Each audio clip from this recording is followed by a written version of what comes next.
Are you developing your leaders based on current breakdowns in your organization?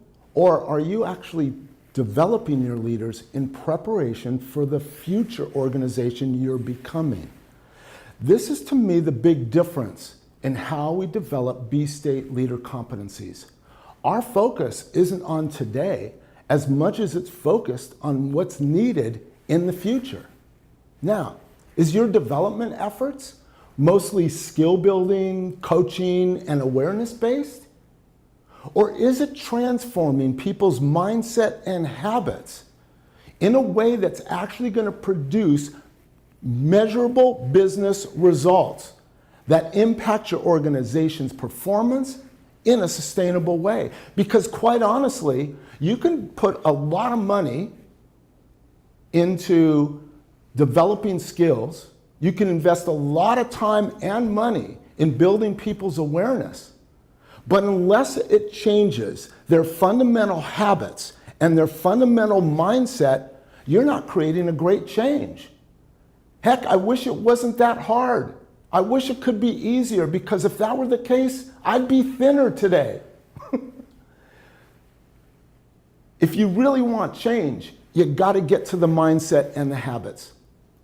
And we're finding some of the biggest gaps in leaders today is that they don't have effective business critical thinking, that they're not raising the standards of performance in a consistent way across the organization, and they're not building the trust and teamwork necessary to have high engagement.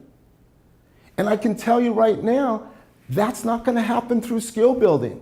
Those are mindset changes, those are habit changes, those are involvement changes, and that's what we're focused on by developing B-State competencies. So what are those B-State competencies? There's 4 different levels.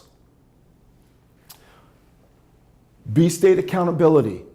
Not just personal accountability, but how do you build team accountability? How do you create cross-functional accountability? How do you ultimately create an environment of organizational accountability where we all have a shared ownership for the business results we're getting?